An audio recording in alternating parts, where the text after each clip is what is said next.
tearing out pieces of me to replace the broken pieces of you. Tearing out.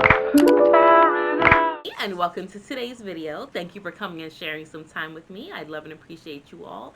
I hope you all can see me because on camera I look really dark, but hopefully it's just a play and the lighting is immaculate. um, just just to put a cap on things, I just want to formally say thank you to everyone who sent me texts, emails, or DMs, sending me condolences for the passing of my grandfather. I appreciate you all. I know I haven't been as active on all my different platforms. I've had so much going on. But you will see an uptick and change in that. In light of that, I have also been really booked. Like since my prices changed, I wasn't sure how you all were gonna react, but I've been getting a lot of bookings. So thank you, everyone. Saturday on October 22nd, I am doing kind of like a special thank you shout out to everyone. Here's a way to kind of test me out if you're unsure. Saturday, October 22nd, I am doing $22 readings. Okay, the reading will be 25 minutes. You can either go by phone or by Zoom. It is on my website underneath the category 1022 energy readings is what I believe I named it as. But you can schedule a session with me and we can go from there. But it's just a thank you. We're in eclipse season. We have the new moon coming. I have a couple different videos that I need to I need to record and edit and post for you all here as well. So be on the lookout for that.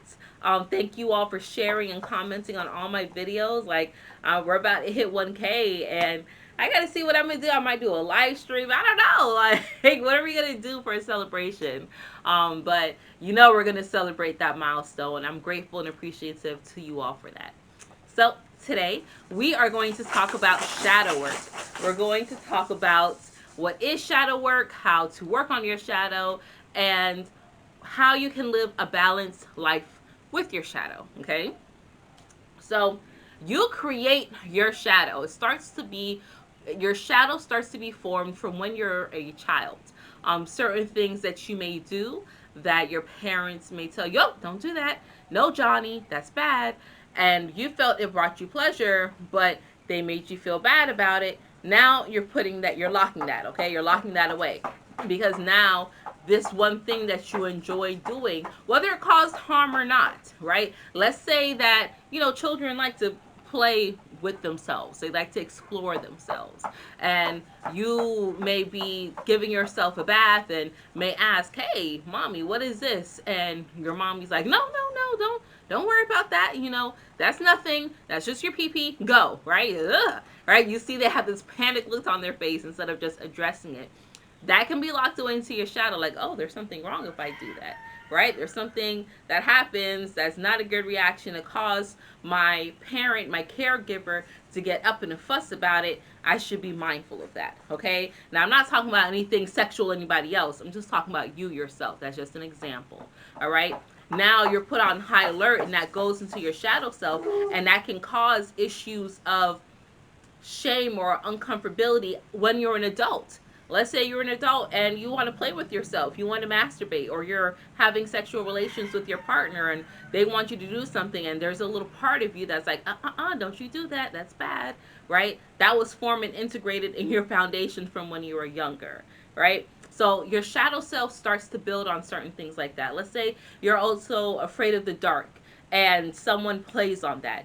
There's boogeymen that's there in the dark, and it's bad to be in the dark, and dark is horrible. And when you close your eyes and all these horrible things come out, and it causes your mind to be like, it just starts spiraling out of control. Now your shadow self is like, we cannot go into dark places, or we do not like dark places. You should always have a nightlight on, or have the TV on, or have your phone on, or have something going on. Oh, that's dark. Immediately be afraid, right? You walk into a dark room, immediately be afraid because horrible things happen at that time.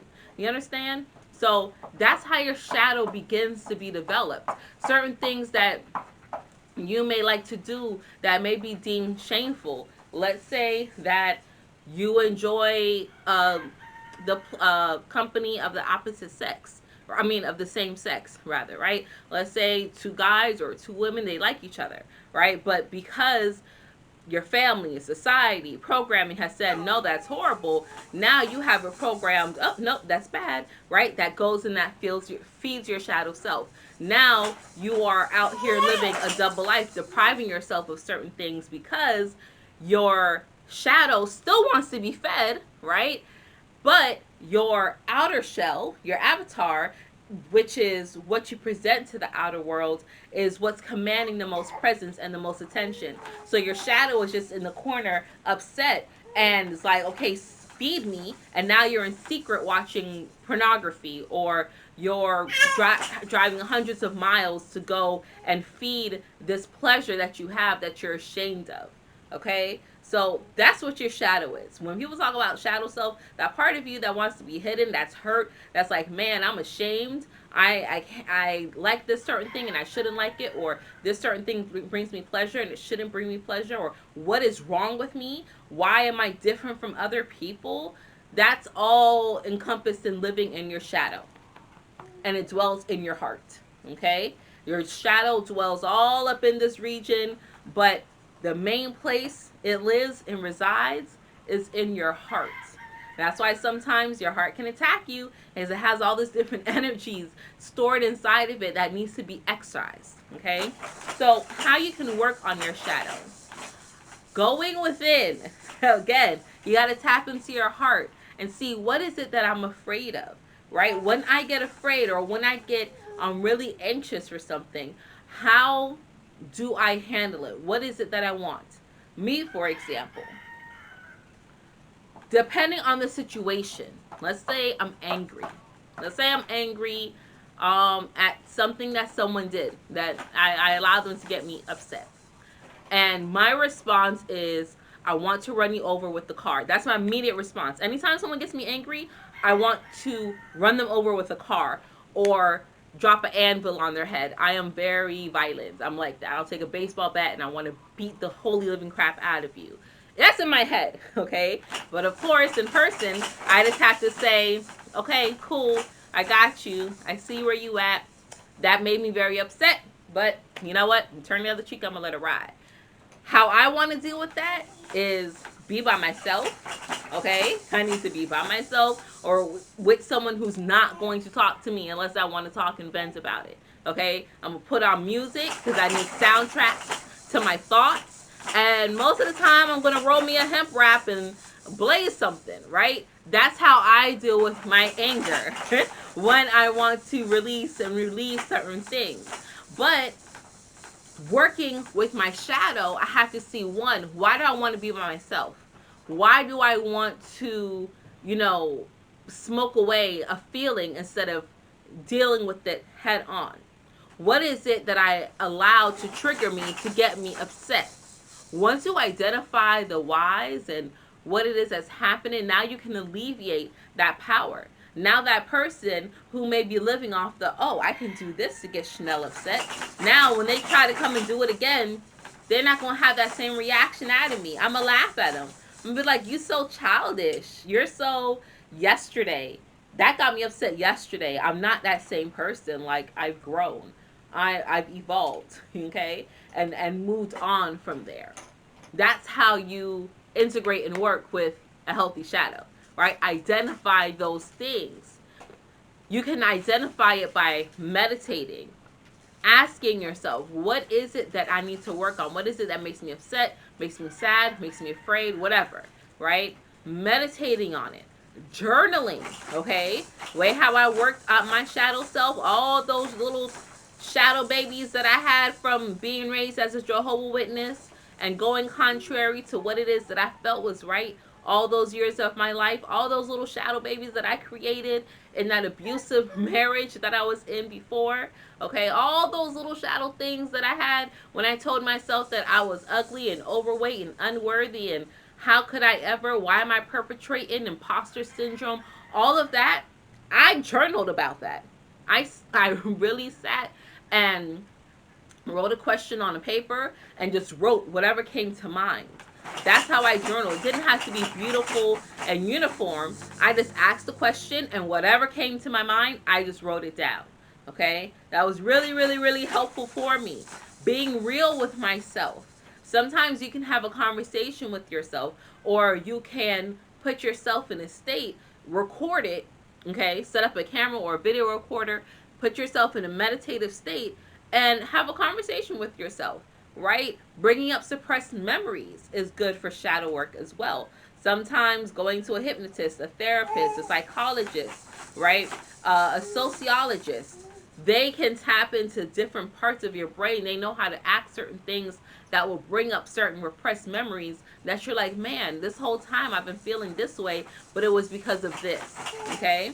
So when you work and you exercise your shadow self and you identify those triggers and you begin to release them, now you can begin to integrate those things that you've learned about yourself so you can become more whole and complete. That's how you become whole and complete, not by dealing with someone else or loving someone else or waiting for validation from someone else.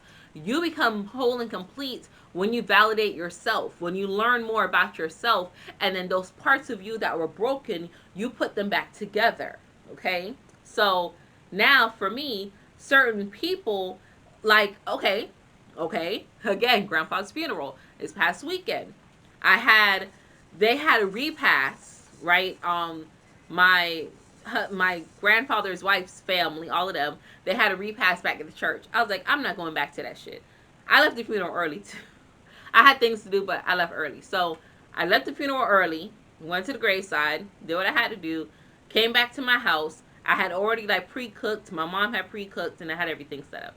My house is decorated to the T for autumn. Y'all see that. Even my fireplace is decorated. Outside, everywhere is decorated for autumn. It's my favorite season. Chanel, a couple years ago, 5 years ago or so, I would have been like, oh, I gotta, what's my mom gonna say? Oh, I gotta move this, right? I have my ancestor altar. Oh, what is my brother gonna say? What is my cousins gonna say? Are they gonna feel uncomfortable? But I excise that because I'm no longer afraid of the boogeyman, all right? I'm no longer spooked by those things. So they came in my house and I had something on my wall, just one of my decorations. I didn't think nothing of it, and my mom said something, and I was like, no, that's not that's not what we're doing, right? My voicemail says you've reached Ascending Infinite Goddess on my personal line and on my business line. And they've called, like, there were people were calling me for the funeral, got in my voicemail, and they're like, Goddess, oh, what is it that you think, da da da da da. And I had to explain and break it down. I think I am a goddess. Like, that is a title in which I render unto myself, right? I excise those demons or those shadow babies, right? Like I like to call. I excise those shadow demons and let it become part of me. So now they cannot pull or push on that trigger to make me feel less than. Okay? I didn't hide any of my decorations. I didn't take anything. Now, as a matter of fact, I bought a pumpkin with the evil eye on it the day before. And I knew they was coming. And I was like, yep, gonna put this here just in case anybody got something sideways to say about my shit. We're gonna make sure that this eye is reflected back onto them, right? Like, I'm not playing that game. If you're coming to my house, you're gonna accept me for who I am, for what I do, and leave it that way. You don't have to participate. I'm not putting nothing in your face. My mom left this house still loving Jehovah. Before we ate, she still prayed over her food, right? But we were able to have an association or a conversation or interaction, right? She was able to play with her grandbaby, who she never really gets to see. She was able to, drive past the house. Like, she was able to do certain things when she came here because she realized she cannot pressure me into being something different.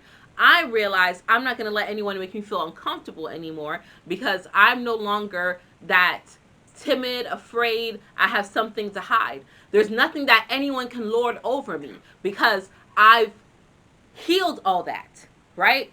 A lot of times people can get blackmailed because people can hold things over them because they're afraid or they're ashamed of certain things. So when you live a life that's integrated with your shadow self, no one can hold anything over you because, again, you hold the power within. You are whole and complete. No one can come to me and say anything. No one can come tell me anything about me or my husband. Nothing. There's nothing that we are not aware of about each other that is going to throw us off because we are too